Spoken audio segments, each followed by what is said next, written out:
नाले वारे लेखक एजाज़ ममनाई जे किताब जिनी जी जियारियो जी मुहूर्त वारी तक़रीब सिंध ग्रेजुएट एसोसिएशन शाख नौशर फ़िरोज़ पारां प्रेस क्लब नौशर फ़िरोज़ में थी, जिते सिगा जे मरकज़ी अॻवान प्रोफेसर बख्श अली चांडियो, सैयद इम्तियाज़ अली शाह, डॉक्टर ख़ादिम हुसैन मेमण, ज़ाहिद राजपर, इम्तियाज़ मेमण, आज़म आलमाणी, ख़ादिम हुसैन मस्तोई ऐं ॿियनि किताब जो महूरत कयो। उन मौक़े ते ख़िताब कंदे प्रोफेसर बख्श अली चांडियो चयो त शख़्सियतुनि ते तहक़ीक़ करे किताबी सूरत में आणणु इंतिहाई मुश्किल कमु आहे, पर एजाज़ ममनाई वॾी महिनत ऐं जाखोड़ करे सिंध जे शख़्सियतुनि ते लिखी हिकु तारीख़ मुरतब ॾिनी आहे। हिन चयो त माण्हू किताबनि खां परे थींदा पिया वञनि, जंहिं करे समाज में हिक ॿिए खां दूरी वधी वई आहे। इल्म ऐं अदब जी खोट पैदा थिए पई, जंहिं करे समाजी बुरायूं वधी वयूं आहिनि। समाज सुधारक सैयद इम्तियाज़ अली शाह चयो त एजाज़ ममनाई मुख़्तलिफ़ मकतब फ़िक्र जे शख़्सियतुनि ते लिखी उन्हनि खे भरपूर मञता ॾिनी आहे।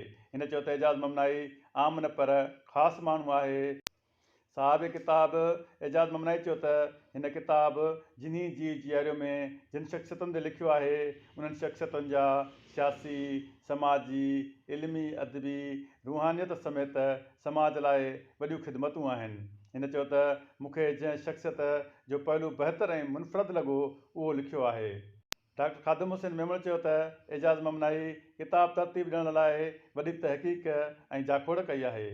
सिंधी अदबी संगत जे अॻूणे मरकज़ी जॉइंट सेक्रेटरी ज़ाहिद राजपर चयो त एजाज़ ममनाई लतीफ़ शनास सां गॾु समाज शनास बि आहे।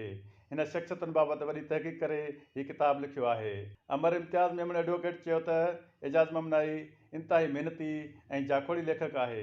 हिन जे अंदर जो मासूम माण्हू खेसि सुख सां वेहणु नथो ॾिए ऐं मुसलसिल लिखंदो रहे थो। तक़रीब खे अरबाब मला, ख़ादिम हुसैन मस्तोई, मखदूम इज़हार ऐं ॿियनि पिणु ख़िताब कयो, जॾहिं त नाले वारे फ़नकार सैयद जफ़र अली शाह सुरनि जी वर्खा करे महफ़िल खे चार चंड लॻाए छॾिया।